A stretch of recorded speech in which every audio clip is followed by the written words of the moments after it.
നമസ്കാരം. Intra-bull share market A-to-Z കോഴ്സിലേക്ക് എല്ലാവർക്കും സ്വാഗതം. നമ്മൾ നോക്കാൻ പോകുന്ന എപ്പിസോഡ് 4 ആണ്. അതിൻ്റെ അകത്ത് മെയിനായിട്ട് നമ്മൾ പറയാൻ പോകുന്നത് എന്താണ്, ലോങ് ടേമിൽ ഒരു ഷെയറിൽ നമ്മൾ ഇൻവെസ്റ്റ് ചെയ്യാൻ പോവുകയാണ്. അപ്പോൾ അതിൻ്റെ സ്റ്റെപ്പ് ബൈ സ്റ്റെപ്പ് പ്രൊസീജിയർ, ചുമ്മാ നമ്മൾ ഇപ്പം ന്യൂസിലോ അല്ലെങ്കിൽ ആരെങ്കിലും പറഞ്ഞ കേട്ടിട്ട് ഒരു കമ്പനിയുടെ പേര് കേട്ടിട്ട് അതിൻ്റെ അകത്ത് കൊണ്ടുപോയി ഡയറക്റ്റ് കൊണ്ടുപോയി നമ്മൾ ഇൻവെസ്റ്റ് ചെയ്യലും പാടില്ല. അങ്ങനെ ഒരിക്കലും നമ്മൾ ഇൻവെസ്റ്റ് ചെയ്യാൻ പാടില്ല. അങ്ങനെ ഇൻവെസ്റ്റ് ചെയ്താൽ തന്നെ നമുക്ക് നഷ്ടം വരാനുള്ള സാധ്യതകൾ കൂടുതലാണ്. കാരണം ഈ ന്യൂസ് ചാനൽ മീഡിയകളൊക്കെ എന്ത് ചെയ്യും, നല്ല നല്ല കമ്പനികൾ ക്യാഷ് കൊടുത്തിട്ട് അവരെ കൊണ്ട് നല്ല പോസിറ്റീവ് ന്യൂസുകൾ വെളിയിൽ കൊടുത്തിട്ട് അങ്ങനെ അവരുടെ കമ്പനിയുടെ ഡിമാൻഡ് കൂട്ടുകയും ഒക്കെ ചെയ്യാറുണ്ട്. അങ്ങനെ ഒരുപാട് ഡ്രോബാക്സ് ഉണ്ട് ഈ ന്യൂസിൽ നിന്നൊക്കെ നമ്മൾ ഷെയർ നോക്കിയിട്ട് നമ്മൾ സെലക്ട് ചെയ്താൽ. ഓക്കെ, അപ്പോൾ എപ്പോഴും നമ്മൾ സെലക്ട് ചെയ്യേണ്ടത് എങ്ങനെയാണെന്ന് വെച്ചാൽ അതിൻ്റെ ഒരു സ്റ്റെപ്പ് ബൈ സ്റ്റെപ്പ് പ്രൊസീജിയറാണ് ഈ വീഡിയോയിൽ കറക്റ്റായിട്ട് പറയാൻ പോകുന്നത്. ഓക്കെ, ആദ്യമേ തന്നെ നമ്മളൊരു സ്റ്റോക്ക് കണ്ടുപിടിക്കണം. നമ്മളൊരു ഇല്ലെങ്കിൽ ഒരു ലോങ് ടൈമിലോട്ട് ഇൻവെസ്റ്റ് ചെയ്യാൻ വേണ്ടി നല്ല സ്റ്റോക്ക് കണ്ടുപിടിക്കണേ. ആദ്യമേ തന്നെ നമ്മൾ ചെയ്യേണ്ടത് എന്താണെന്ന് വെച്ചാൽ നല്ല നല്ല സെക്ടർ, അതായത് സ്റ്റോക്കുകൾ എന്ന് പറഞ്ഞാൽ 2000-3000 സ്റ്റോക്കുകൾ ഷെയർ മാർക്കറ്റിൽ അവൈലബിൾ ആണ് അല്ലേ. ഈ 3000 സ്റ്റോക്കുകൾ നോക്കിയിട്ട് നമുക്ക് കണ്ടുപിടിക്കാൻ പറ്റത്തില്ല. അതിന് നമ്മൾ എന്താ ചെയ്യുന്നതെന്ന് വെച്ചാൽ ഈ 3000 സ്റ്റോക്കുകൾ നമ്മൾ എന്ത് ചെയ്യും, പല സെക്ടറുകളായിട്ട് നമ്മൾ ഡിവൈഡ് ചെയ്യും. അതായത് Nifty IT, Nifty auto, Nifty pharma, അതുപോലെ നിഫ്റ്റി ബാങ്ക് ഉണ്ട്. ഇതെല്ലാം ഓരോ സെക്ടറാണ്. ഇത് IT സെക്ടറാണ്, ഇത് ഓട്ടോമൊബൈൽ സെക്ടറാണ്, ഇത് ഫാർമ സെക്ടറാണ്. അങ്ങനെ ഒരുപാട് സെക്ടറുകൾ. അപ്പോൾ ഈ സെക്ടറുകളെല്ലാം നമ്മൾ ആദ്യം എന്ത് ചെയ്യും, നമ്മളൊന്ന് വിലയിരുത്തും. എപ്പോഴും ഒരു എവർഗ്രീൻ ആയിട്ട് നിൽക്കുന്ന ബിസിനസ് ഏതൊക്കെയാണ്, ഇനി ഭാവിയിലോട്ട് ബൂം ചെയ്യാൻ സാധ്യതയുള്ള ബിസിനസ്സുകൾ ഏതാണ്, അപ്പം അങ്ങനെയുള്ള ഫാക്ടറുകളൊക്കെ നോക്കിയിട്ട് നമ്മൾ 1-2 സെക്ടറുകൾ നമ്മൾ സെലക്ട് ചെയ്യും. അപ്പം അങ്ങനെ ഞാൻ സെലക്ട് ചെയ്തേക്കുന്ന സെക്ടറാണ് Nifty IT, Nifty automobile, Nifty pharma. Okay, Nifty IT എന്നൊക്കെ പറഞ്ഞാൽ ഇൻഫോസിസ്, നമ്മുടെ ഡെൽ, HCL അങ്ങനെയുള്ള കമ്പനികളെല്ലാം ഇതിൻ്റെ അകത്ത് വരും. സോഫ്റ്റ്വെയർ കമ്പനികളൊക്കെ വരുന്നുണ്ട്. അപ്പോൾ ഇതിൻ്റെ അകത്ത് എന്താണ്, ഇനി അങ്ങോട്ട് വരുന്ന എന്താണ്, ടെക്നോളജിയുടെ യുഗമാണ്. അവിടെ ആർട്ടിഫിഷ്യൽ ഇൻ്റലിജൻസ് ഇതെല്ലാം ഇപ്പോൾ വന്നിട്ടുണ്ട്. അപ്പോൾ എപ്പോഴും നല്ല രീതിയിൽ ഒരു എവർഗ്രീനായിട്ട് നിൽക്കുന്ന ഫീൽഡിൽ നിന്ന് വേണമെങ്കിൽ നമുക്ക് നിഫ്റ്റി ITനെ പറയാം. അതായത് ആ ബിസിനസ് ഇനി ഡൗൺ ആകാനുള്ള സാധ്യത വളരെ കുറവാണ് ആ മാർക്കറ്റിൽ എന്ന് നമുക്ക് വിലയിരുത്തിക്കൊണ്ട് നിഫ്റ്റി ITനെ ഞാൻ സെലക്ട് ചെയ്തു. അതുപോലെ നിഫ്റ്റി ഓട്ടോമൊബൈൽ, അത് എപ്പോഴും ഒരേപോലെ നിൽക്കുന്ന ഒരു സെക്ടറാണ് നിഫ്റ്റി ഓട്ടോമൊബൈൽ എന്ന് പറയുന്നത് അല്ലേ. കാരണം നല്ല രീതിയിൽ സെയിൽ കാര്യങ്ങളൊക്കെ നടക്കുന്നതാണ് ഓട്ടോമൊബൈൽ സെക്ടറിൽ എപ്പോഴും. അതുകൊണ്ട് നിഫ്റ്റി ഓട്ടോമൊബൈൽ സെലക്ട് ചെയ്തു.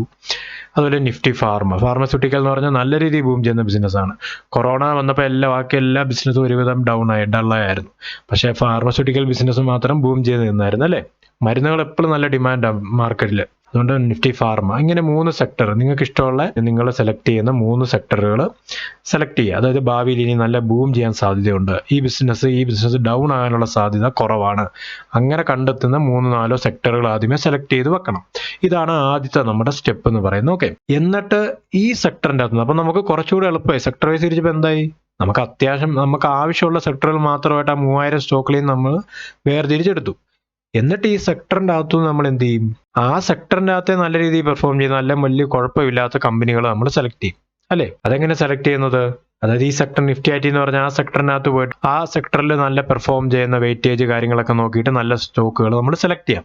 അപ്പോൾ ഇതെല്ലാം നമുക്ക് അവൈലബിൾ ആണ്, വെബ്സൈറ്റുകളിൽ അവൈലബിൾ. ഇതിൻ്റെ ഡീറ്റെയിൽസ് ഒക്കെ നിഫ്റ്റി ITക്കകത്ത് പോയാൽ അതിൻ്റെ അകത്ത് വെയിറ്റേജ് കാര്യങ്ങളൊക്കെ കാണിക്കും.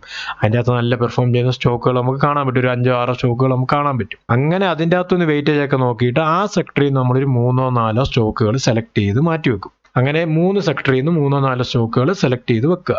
അപ്പോൾ ഇതാണ് രണ്ടാമത്തെ സ്റ്റെപ്പ് എന്ന് പറയുന്നത്. ഓക്കെ, ഫസ്റ്റ് നമ്മൾ സെക്ടറാക്കി, എന്നിട്ട് സെക്ടറിൻ്റെ അകത്തുനിന്ന് നല്ല പെർഫോം ചെയ്യുന്ന സ്റ്റോക്കുകൾ നമ്മൾ സെലക്ട് ചെയ്തു. അപ്പോൾ ഇതെങ്ങനെയാണ് ചെയ്യുന്നത്, ഇതൊക്കെ ഏത് വെബ്സൈറ്റിൽ നിന്നാണ് ചെയ്യുന്നത്, അങ്ങനെയുള്ള കാര്യങ്ങളൊക്കെ ഷെയർ മാർക്കറ്റ് A-to-Z കോഴ്സിൻ്റെ പ്ലേലിസ്റ്റ് ഉണ്ടല്ലോ, ആ പ്ലേലിസ്റ്റിനകത്ത് രണ്ടാമത്തെ വീഡിയോയിൽ അത് ഫുള്ള് ഡീറ്റെയിൽ ആയിട്ട് പറഞ്ഞിട്ടുണ്ട്. ഓക്കെ, അപ്പോൾ ആ വീഡിയോ നിങ്ങൾ കാണണം ആദ്യമേ.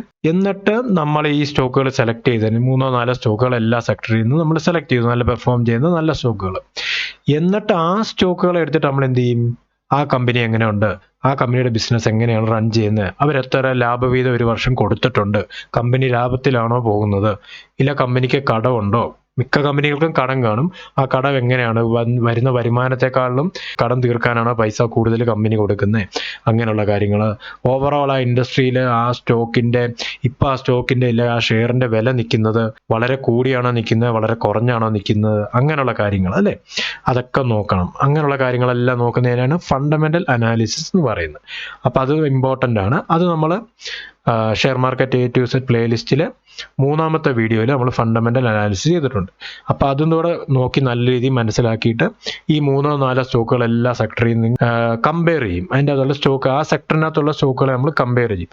അപ്പോൾ നമുക്ക് അതിൻ്റെ അകത്തു നിന്ന് ഏറ്റവും നല്ല സ്റ്റോക്കുകൾ നമുക്ക് ഇൻവെസ്റ്റ് ചെയ്താൽ നല്ല റിട്ടേൺ കിട്ടാൻ സാധ്യതയുള്ള അധികം റിസ്ക് ഇല്ലാത്ത സ്റ്റോക്കുകൾ നമുക്ക് അതിൻ്റെ അകത്തുനിന്ന് കണ്ടുപിടിക്കാൻ പറ്റും. അപ്പോൾ ഈ ഫണ്ടമെൻ്റൽ അനാലിസിസ് മെയിനായിട്ട് നമ്മൾ നോക്കേണ്ട കാര്യങ്ങൾ എന്ന് പറഞ്ഞാൽ ROCE ROE വാല്യൂ എന്താണെന്ന് അറിയണം. ലാർജ് ക്യാപ്പ് ആണോ മിഡ് ക്യാപ്പ് ആണോ സ്മോൾ ക്യാപ്പ് ആണോ എന്ന് അറിയണം. എപ്പോഴും ഇൻവെസ്റ്റ് ചെയ്യുന്നത് ലാർജ് ക്യാപ്പിലോ മിഡ് ക്യാപ്പിലോ ഇൻവെസ്റ്റ് ചെയ്യുന്നതായിരിക്കും ഏറ്റവും സേഫ്റ്റി. ഓക്കെ, നല്ല ഇപ്പോൾ ലാർജ് ക്യാപ്പിലോ റിട്ടേൺ ഇച്ചിരി സ്ലോ ആയിരിക്കും കിട്ടുന്നത്.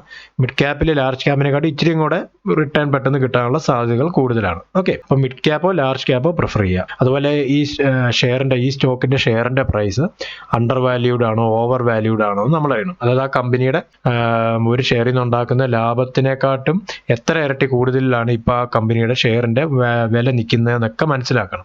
അതായത് ഓവർ വാല്യൂഡ് ആണെങ്കിൽ ആ സ്റ്റോക്ക് അധികം സെലക്ട് ചെയ്യാതിരിക്കുന്നതായിരിക്കും നല്ലത്. കാരണം നമുക്ക് ഇനി അതിൽ ഗ്രോത്ത് അല്ലെങ്കിൽ റിട്ടേൺ കിട്ടാനുള്ള സാധ്യത വളരെ സ്ലോ ആയിരിക്കും. അപ്പം നമ്മൾ അങ്ങനെയൊക്കെ നോക്കണം.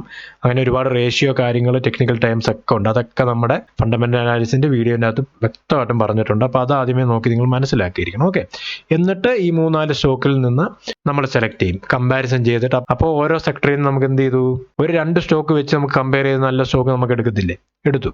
അങ്ങനെ 3 സെക്ടറിൽ നിന്ന് 2 സ്റ്റോക്ക് വെച്ച് കമ്പയർ ചെയ്ത് ഒരു 6 സ്റ്റോക്ക് നമ്മൾ എടുത്തെന്ന് വെച്ചു.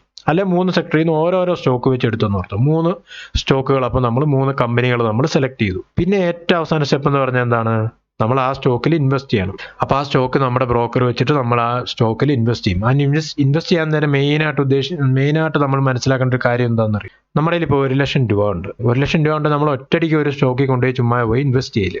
അങ്ങനെ ഇൻവെസ്റ്റ് ചെയ്താൽ നമുക്ക് എന്താ റിസ്ക്കും വിന്നിങ് ഫാക്ടറും നോക്കാൻ നേരം എത്രയാണ്, റിസ്ക് റിവാർഡ് നോക്കാൻ നേരം എത്രയാണ് വരുന്നത്, 1-1 നിൽക്കും. അപ്പം അങ്ങനെ ഒരിക്കലും ഇൻവെസ്റ്റ് ചെയ്യില്ല. നമ്മൾ അതിനു വേണ്ടിയാണ് 3 സെക്ടറിൽ നിന്നും ഓരോരോ സ്റ്റോക്കുകളായിട്ട് നമ്മൾ വേർതിരിച്ചെടുത്തത്. ഓക്കെ, ഇപ്പോൾ 1 ലക്ഷം രൂപ ഉണ്ടെങ്കിൽ 1 ലക്ഷത്തിന് നമ്മൾ 3 ആക്കും.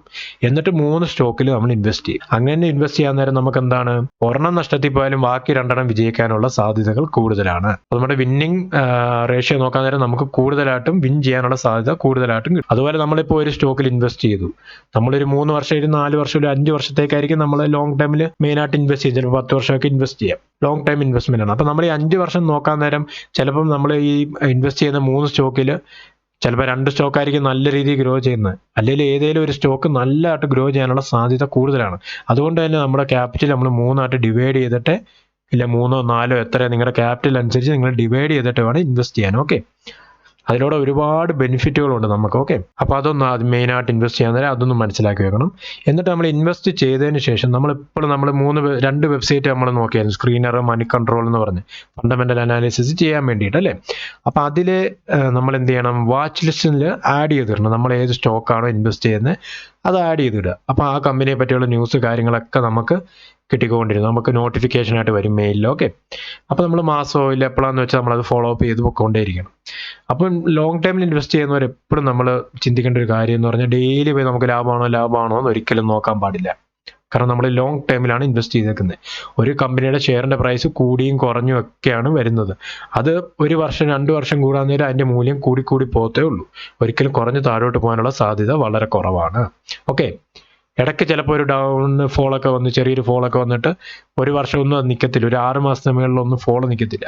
നമ്മൾ കൊറോണയിൽ തന്നെ മാർക്കറ്റ് വീണത് നോക്കിയാൽ തന്നെ ഒരു കുറച്ച് നാളെ നിന്നിട്ടുള്ളൂ. ഒരു 6 മാസമൊക്കെ നിന്നിട്ട് പിന്നെ മാർക്കറ്റ് നല്ല രീതിയിൽ കയറി. കൊറോണ സമയത്ത് ഏറ്റവും വലിയ ഫോള് വന്നിരിക്കുന്ന മാർക്കറ്റിൽ.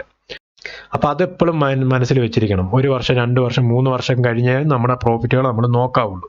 എപ്പോഴും നമ്മൾ ആ കമ്പനിയെ പറ്റി ഫോളോ അപ്പ് നടത്തുക. നല്ല മാനേജ്മെന്റ് എങ്ങനെയുണ്ട്, ഇത്തവണത്തെ റിട്ടേൺ എങ്ങനെയുണ്ട്. അപ്പോൾ അങ്ങനെ ഫണ്ടമെന്റൽ അനാലിസിസ് നമ്മൾ എന്ത് ചെയ്യാം, ക്വാർട്ടർലി നമുക്ക് റിസൾട്ട്സ് വരും ആ കമ്പനിയെ പറ്റിയുള്ളത്. അത് 3 മാസം കൂടും അതിൻ്റെ കമ്പനിയുടെ പെർഫോമൻസ് കാര്യങ്ങളൊക്കെ റിസൾട്ട് നമുക്ക് കിട്ടും. അപ്പോൾ അതൊക്കെ എടുത്ത് നമ്മൾ ഫണ്ടമെന്റൽ അനാലിസിസ് ചെയ്ത് നോക്കി പൊക്കോണം. ഓക്കെ, അതുപോലെ തന്നെ വേറൊരു ടിപ്പും കൂടെ തരാം. ഇപ്പം നമ്മുടെ നമ്മൾ ഈ 3 സ്റ്റോക്കുകളിൽ നമ്മൾ ഇൻവെസ്റ്റ് ചെയ്തു. അപ്പോൾ ഏതെങ്കിലും ഒരു സ്റ്റോക്ക് നമ്മൾ ഇൻവെസ്റ്റ് ചെയ്തത് അത് ഡബിളായി, നമ്മുടെ ക്യാപിറ്റൽ ഡബിളായി. ചിലപ്പോൾ 1 വർഷം കൊണ്ടൊക്കെ സുഖമായിട്ട് ഡബിളാവും. അങ്ങനെ ഡബിൾ ആയാൽ നമ്മൾ എന്ത് ചെയ്യണമെന്ന് വെച്ചാൽ, ആ കമ്പനി നമ്മൾ 10 ഷെയറാണ് മേടിച്ചെങ്കിൽ 5 ഷെയർ നമ്മൾ വിറ്റിട്ട് നമ്മുടെ ക്യാപിറ്റൽ നമ്മൾ സേഫ് ആക്കണം. അപ്പോൾ നമ്മുടെ ലാഭമായിരിക്കും അതിൻ്റെ അകത്ത് പിന്നെ കിടക്കുന്നത്. അപ്പോൾ നമുക്ക് റിസ്ക് കുറഞ്ഞു. പിന്നെ ആ ലാഭം നമുക്ക് എന്ത് ചെയ്യും, നമുക്ക് നല്ല റിട്ടേൺ തരാൻ തുടങ്ങും. അതൊന്നും നിങ്ങൾക്ക് ചെയ്യാവുന്നതാണ്. ഓക്കെ, അല്ലാത്തവർക്ക് വേണേൽ പിന്നെയും ഹോൾഡ് ചെയ്യാം. അപ്പോൾ ഒരു 5 വർഷം 10 വർഷത്തേക്ക് നല്ല റിട്ടേൺ നിങ്ങൾക്ക് കിട്ടും. നിങ്ങൾ വിചാരിക്കുന്നതിനെക്കാട്ടും റിട്ടേൺ നിങ്ങൾക്ക് കിട്ടും. ബാങ്കിലൊന്നും ഇട്ടാൽ എത്ര 7% കിട്ടത്തുള്ളൂ. നമ്മൾ ഇതിലൊക്കെ ഇട്ടാൽ ഇരട്ടിയൊക്കെ നമുക്ക് ലാഭം കിട്ടും. അപ്പം നല്ല സ്റ്റോക്കുകൾ ഫണ്ടമെൻ്റൽ അനാലിസിസ് മെയിൻ തിങ് ആണ്. അത് നല്ല രീതിയിൽ നോക്കിയിട്ട് സെക്ടർ നല്ല ഇനി ഭാവിയിലോട്ട് ദോഷം വരാത്ത നല്ല ബൂം ചെയ്യാൻ സാധ്യതയുള്ള സെക്ടറുകൾ നോക്കിയിട്ട് അതിൻ്റെ അകത്ത് നിന്ന് സ്റ്റോക്കുകൾ സെലക്ട് ചെയ്യണം. ഓക്കെ, എന്നിട്ട് ആ സ്റ്റോക്കിൻ്റെ അകത്ത് കമ്പയർ ചെയ്തിട്ട് നല്ല ഫണ്ടമെൻ്റൽ അനാലിസിസ് ചെയ്തിട്ട് നല്ല ഫണ്ടമെൻ്റൽ ഉള്ള കമ്പനി നോക്കി സെലക്ട് ചെയ്ത് ഇൻവെസ്റ്റ് ചെയ്യണം. ഓക്കെ, അപ്പോൾ ഇൻവെസ്റ്റ് ചെയ്യാനുള്ള ടിപ്പുകളൊക്കെ അത്യാവശ്യം നമ്മൾ തന്നിട്ടുണ്ട്. അപ്പോൾ ഇതെല്ലാം നോക്കുക. അപ്പോൾ നല്ല രീതിയിൽ ഇൻവെസ്റ്റ് ചെയ്യുക, നല്ല രീതിയിൽ ഗ്രോ ചെയ്യുക. ഓക്കെ, അപ്പോൾ നമ്മൾ അടുത്ത നല്ലൊരു വീഡിയോ ആയിട്ട് വരുന്നതായിരിക്കും. അപ്പം സബ്സ്ക്രൈബ് ചെയ്യാനും ലൈക്ക് ചെയ്യാനും ഷെയർ ചെയ്യാനും മറക്കല്ല. Thank you for watching.